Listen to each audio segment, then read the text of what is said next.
You're about to discover something so profound it might change how you see everything, yourself, the world, even time itself. This isn't just another spiritual technique or self-help trick. What you're about to learn was once guarded by ancient teachers, hidden behind layers of mystery and secrecy. Only a few were ever trusted with this knowledge, and now somehow it's found its way to you. Coincidence? Or is something bigger calling you? Inside every one of us lies a forgotten ability, an inner vision that sees beyond what our physical eyes can perceive. You've probably felt it before, those strange moments when you just know something without understanding how. Maybe someone stared at you across a room and you turned around instantly. Or perhaps you had a dream that later came true. These weren't random flukes. They were glimpses of a deeper awareness already built into you. This gift has always been there, quietly waiting for you to notice it. And now, for reasons you may not yet understand, the time feels right. Like a door you didn't realize was closed is finally opening. But here's the thing, once you step through, there's no going back.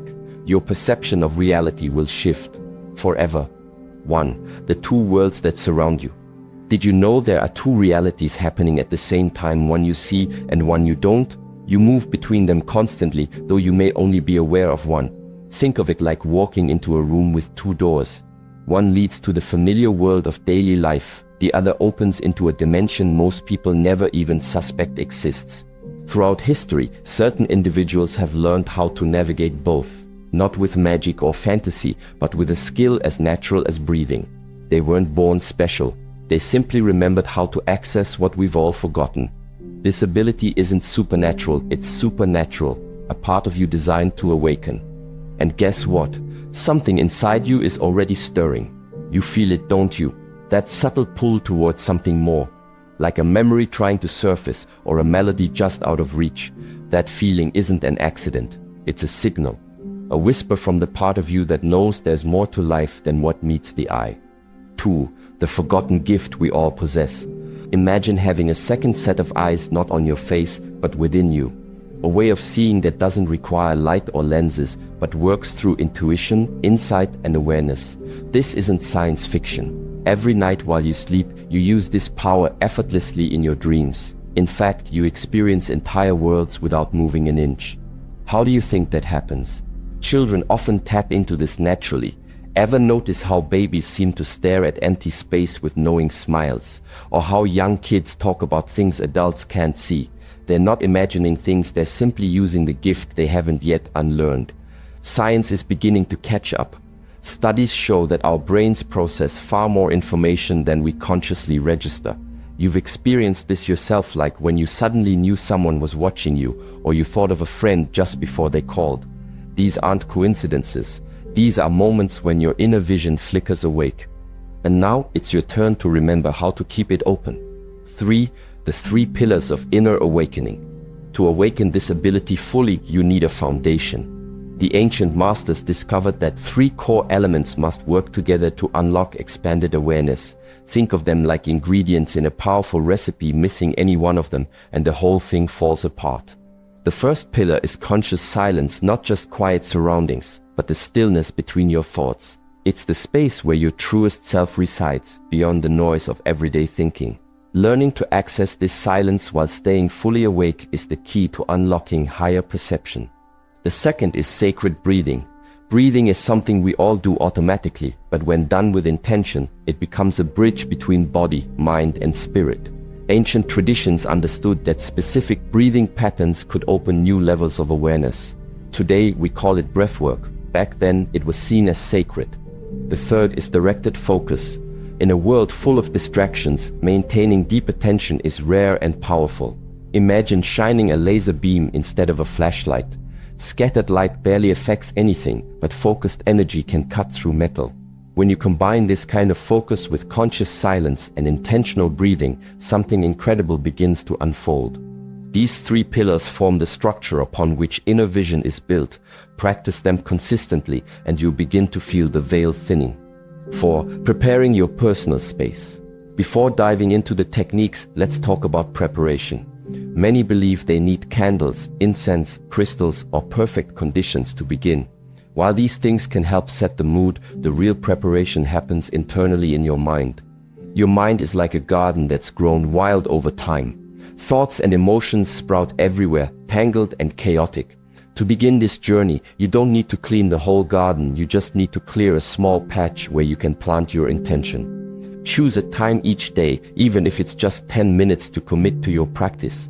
It doesn't matter where you are, your bedroom, a quiet park, or even a bathroom stall during lunch break. What matters is your consistency and commitment. Noise, temperature, and distractions will always be present. Learn to work with them rather than against them. Even traffic outside can become a tool to sharpen your focus. Over time, your mind will recognize this moment as sacred and the habit will grow stronger.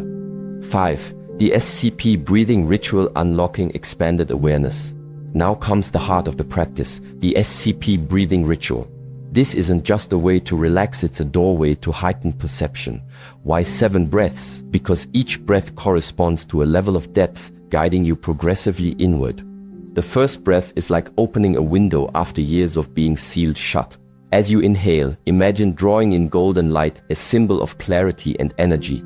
With each exhale, release tension as if blowing dust out of a forgotten room. By the second and third breaths, time begins to slow. Your mind detaches slightly from the usual rush of thoughts. Keep your eyelids heavy, but your awareness sharp. The fourth and fifth breaths are where the real shift happens. Some feel warmth or tingling at the center of their forehead. Others see soft colors or shapes behind closed eyes. Don't chase these experiences, just observe them. Let them come and go like clouds passing overhead. In the final 2 breaths, you enter a state of deep calm and alertness. It's like standing at the edge of sleep, yet completely awake. This is where the boundary between worlds thins. Stay relaxed. Trust the process. The inner vision you seek will come when you're ready. 6. The blind spot of consciousness. There's a moment just before sleep when your mind enters a unique state, neither fully awake nor asleep. The ancients called this the blind spot of consciousness. It's a gap in your awareness, a pause in the stream of thoughts. Most people pass through it every night without noticing. It's like driving through a tunnel with the lights off. You know something changed, but you don't remember the transition. But if you begin to pay attention, you'll find that this blind spot isn't empty at all. In fact, it's rich with potential. It's where thought dissolves into stillness, where identity loosens its grip, and where the boundaries between self and world blur. This is not just a neurological phenomenon, it's a doorway. A subtle one, yes, but a doorway nonetheless.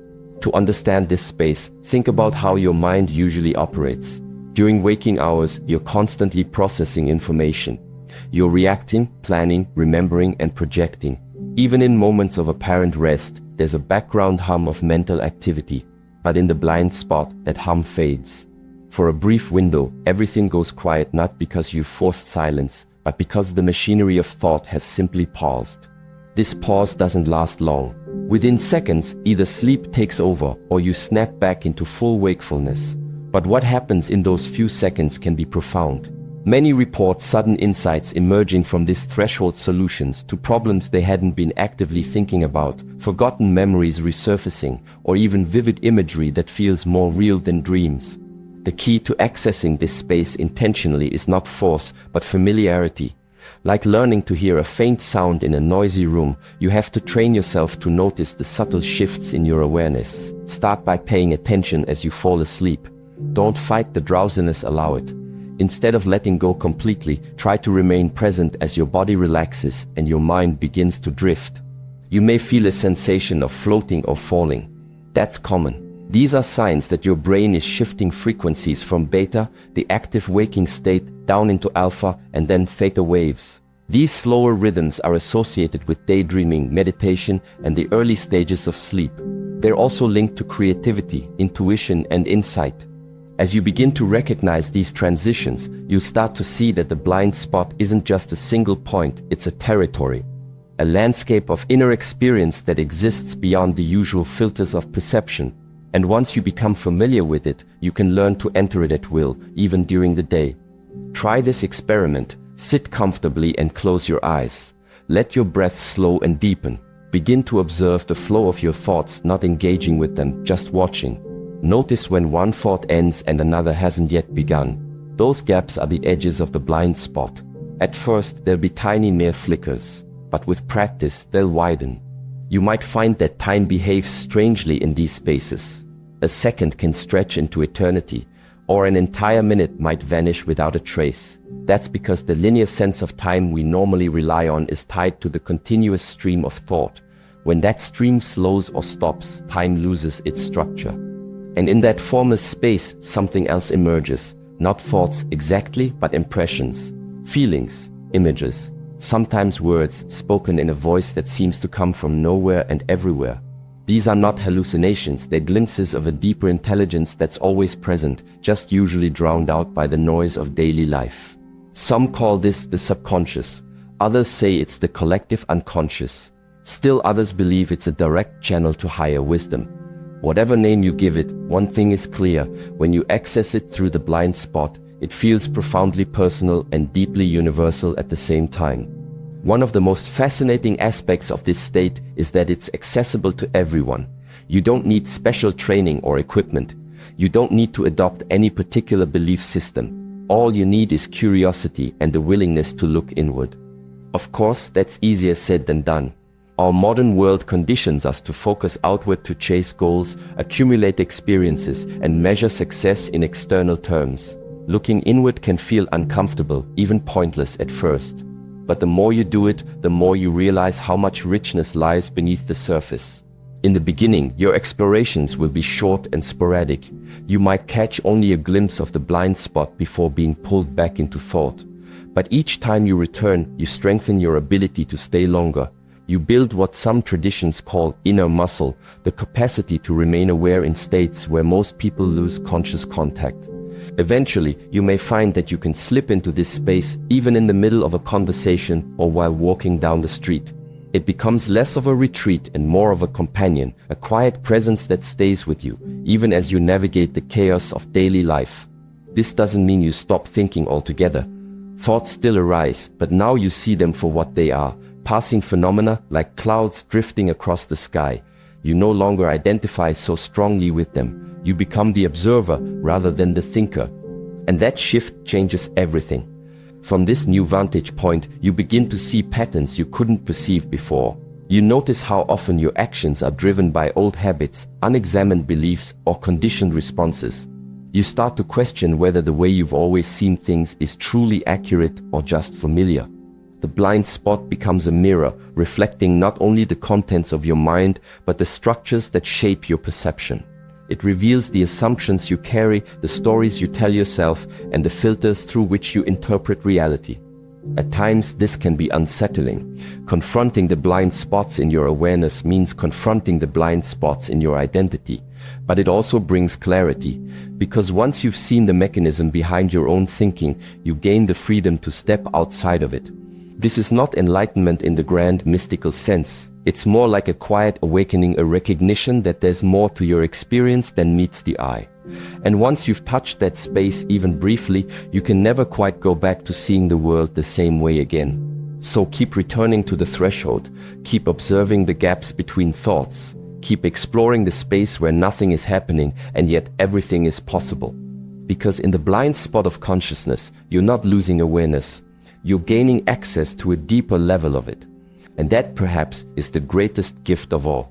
7. The dance of brain waves. Your mind moves through different states throughout the day: alert, relaxed, drowsy, and dreaming. These shifts are like radio frequencies, each offering a different kind of perception. If you pay close attention, you'll notice that your thoughts, emotions, and even physical sensations change depending on where your awareness is tuned at any given moment. During the day, you're mostly in the fast-moving beta wave state, perfect for productivity, but not ideal for inner exploration. Beta waves dominate when you're engaged in active thinking, problem-solving, or decision-making. They keep you grounded in the external world, helping you react quickly to stimuli, meet deadlines, and navigate daily life. But they also come with a cost. This high-frequency state can be mentally exhausting and often blocks access to deeper levels of insight. In beta, your attention tends to stay fixed outward. You're constantly scanning for cues, reacting to emails, interpreting social signals, and managing stressors. While this is essential for functioning in the modern world, it leaves little room for introspection. The internal landscape becomes background noise, something you only notice when things go wrong. But as the day progresses and activity begins to slow, so does your brainwave rhythm. You start to drift into alpha waves, a more receptive state where creativity and intuition thrive. Alpha is the bridge between waking and dreaming, between doing and being. It's where ideas flow freely, inspiration strikes, and relaxation deepens without full detachment from reality. This is the state many artists, writers, and innovators tap into when they describe getting into the zone. Time feels fluid, distractions fade, and the mind opens like a clear sky after storm clouds have passed. In alpha, you're still aware of your surroundings, but your relationship to them softens. You become an observer rather than a reactor. Alpha waves are also common during light meditation, long walks in nature, or even while taking a warm shower. They encourage a sense of calm, reduce anxiety, and allow for mental spaciousness. It's in these moments that insights often surface, not because you were actively thinking about them, but because your mind has shifted into a frequency that allows new connections to form. Deeper still, you enter theta waves, the realm of meditation, dreams, and spontaneous insight. Theta is slower than alpha and operates just below the threshold of conscious awareness. It's the gateway to the subconscious mind, where memories, emotions, symbols, and archetypes reside. Many people report vivid visions, downloads of knowledge, or sudden clarity when they enter this space. Theta is also where hypnagogic experiences occur, the fleeting images, sounds, or sensations that arise as you fall asleep. Some call it the dream door, and for good reason. It's here that time stretches, logic loosens its grip, and the boundaries between self and environment dissolve. In theta, you're not just thinking, you're experiencing. This state is particularly powerful for healing, emotional release, and creative breakthroughs. Traumas stored in the body begin to surface here, often in symbolic form, ready to be acknowledged and integrated. Theta is also where many spiritual seekers report encounters with guides, ancestors, or higher aspects of themselves, though interpretation varies widely based on personal belief systems. Then there's delta, the slowest and most elusive of the brainwave rhythms. Delta waves occur primarily during deep, dreamless sleep and advanced stages of meditation. This is the state of pure unconsciousness, or so we thought. Recent research suggests that delta may also serve as a direct link to universal consciousness, where individual identity dissolves entirely and a profound sense of unity emerges. Delta is rare in waking life, but not impossible to reach. Long-term meditators, mystics, and those who practice deep trance work sometimes access delta while fully awake. In this state, there is no separation between self and other, no distinction between thought and sensation, no boundary between past and present. It's a return to source, an experience so vast that language struggles to contain it. Understanding these brainwave states isn't just academic, it's practical. When you recognize the dance of frequencies happening within you every day, you gain the ability to shift at will. You can learn to move from overactive beta into the calmer waters of alpha, then dive deeper into theta for insight, healing, or visioning. The key lies in awareness and intention. Most people live at the mercy of their default rhythms, stuck in beta during the day, anxious and exhausted, then falling into fragmented sleep instead of cycling naturally through alpha, theta, and delta. But when you begin to observe your own patterns, you can start to guide your nervous system into more supportive states. Start by noticing when you naturally slip into deeper awareness, maybe first thing in the morning, just before waking, or during twilight hours when the world feels hushed and still. These are natural portals. Instead of resisting the shift, lean into it. Let yourself linger in the quiet. You might find that your best ideas come during these in-between times, or that emotional tensions release more easily when you give yourself permission to slow down. Whatever arises, treat it as information, not something to fix, but something to understand. Ride the waves like a surfer learning to read the ocean. With time, you'll find yourself navigating the currents of your own mind with increasing skill and grace. You begin to recognize which states serve which purposes, when to focus and produce, when to relax and receive, when to rest and restore. And perhaps most importantly, you discover that the boundaries between these states aren't fixed, they're fluid. Just as water can shift seamlessly from ice to liquid to vapor, so too can your awareness shift between waking, dreaming, and deep rest. One of the most powerful practices for exploring brainwave transitions is conscious breathwork. By slowing your breathing, lengthening your exhales, and allowing pauses between inhale and exhale, you can gently coax your brain into lower frequency states. Try this simple technique. Sit comfortably, back straight. Close your eyes and bring your attention inward. Begin to breathe slowly in through the nose, out through the mouth. Let each inhale last about 4 seconds, each exhale 6 to 8. After a few minutes, introduce a 2-second pause at the top of the inhale and the bottom of the exhale. Don't force anything, just allow the breath to settle into a natural rhythm. Stay with it for 10 to 15 minutes, observing how your body and mind respond. You may feel lightheaded at first, that's normal. Your brain is adjusting to a different kind of oxygenation, and old tensions may rise to the surface. But over time, this practice can help you access deeper layers of awareness with surprising ease. Another effective method is guided meditation or binaural beats, auditory tools designed to entrain the brain into specific frequencies. These can be especially helpful if you're new to exploring altered states and need a bit of support to get started. Whichever path you choose, the goal remains the same: to develop familiarity with the full spectrum of your inner experience. To stop identifying solely with the surface-level chatter of beta and rediscover the richness that exists beneath. As you deepen this awareness, you'll also begin to notice how external environments affect your internal state. Noise, light, digital stimulation, all of it influences your brainwaves more than you might realize. A brightly lit, overstimulated room keeps you locked in beta, while dim lighting, soft music, and minimal distractions help you slip into alpha or theta more easily. So be mindful of your surroundings. Create spaces that support the kinds of inner journeys you want to take. Whether it's a quiet corner with a blanket and candle, or a forest trail where birdsong replaces traffic noise, design your environment to match your intention. And remember, this isn't about escaping from life.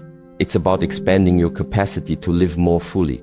By learning to move consciously between brainwave states, you enhance your creativity, improve your emotional regulation, and open up new pathways of perception. Eventually, you'll find that these shifts happen more effortlessly, no longer requiring special conditions or prolonged effort. You'll be able to access alpha clarity while giving a presentation, drop into theta insight during a stressful meeting, or touch delta peace in the middle of a crowded subway. That's the true power of understanding the dance of brain waves, not just to explore the inner world, but to master the art of presence in every layer of existence. So continue tuning in, keep experimenting, watch what happens when you ride the waves of your own mind. Because the more familiar you become with the rhythm of your inner tides, the more freedom you gain to think clearly, feel deeply, and awaken to the full range of human potential. 8. The guardians of the threshold. As you progress deeper into inner exploration, you begin to notice something unexpected: resistance. Not from the outside world necessarily, but from within. It shows up subtly at first, a flicker of doubt, a wave of impatience, a nagging sense that maybe this path isn't real after all. These are not random occurrences.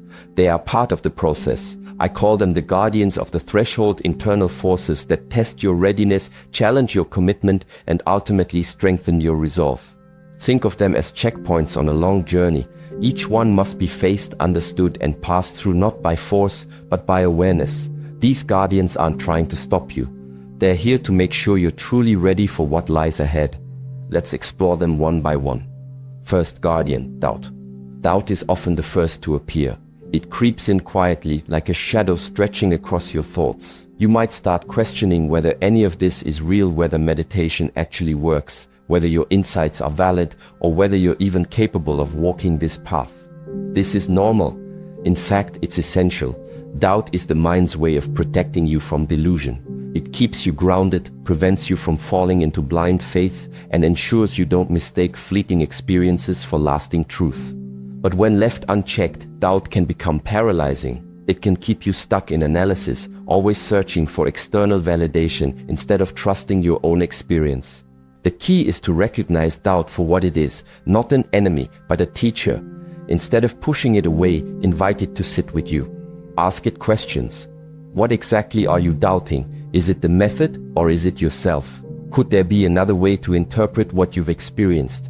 Over time, doubt transforms into discernment, the ability to see clearly without being swayed by illusion or overconfidence. That's its gift. Once you learn to work with doubt instead of fighting it, it no longer holds power over you. Second guardian, fear. Once doubt begins to settle, fear often steps forward. But this isn't ordinary fear, the kind that warns you of danger or physical harm. This is a more subtle form of fear, rooted in the unknown. It's the hesitation you feel before stepping into unfamiliar territory. It's the voice that whispers, what if you lose yourself? Or what if everything you believe turns out to be wrong? Fear arises because growth requires change, and change means letting go of control. As you dive deeper into altered states of consciousness, you begin to question long-held assumptions about who you are, why you do what you do, and what reality really is. That can be unsettling. You may find yourself waking up in the middle of the night gripped by a strange unease. Or during meditation, you might feel a sudden wave of anxiety rise from nowhere. These are signs that you're touching the edges of transformation. Again, fear is not trying to stop you, it's trying to protect you. It wants to make sure you're prepared to handle what comes next. The best way to move through fear is not by ignoring it, but by facing it directly. Sit with it, breathe through it, let it speak. Often, once you give fear space to express itself, it softens.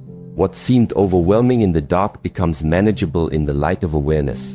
And when you do this enough times, fear stops being a barrier and starts becoming a guide, a signal that you're approaching a threshold worth crossing.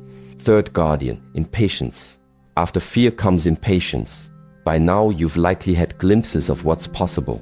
You've touched moments of clarity, felt the shift in awareness, seen patterns unfold in ways you couldn't have predicted. And now you want more faster.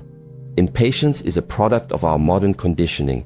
We live in a culture of instant results, fast food, quick replies, overnight success stories. So when spiritual growth unfolds slowly, sometimes imperceptibly, you can feel frustrated.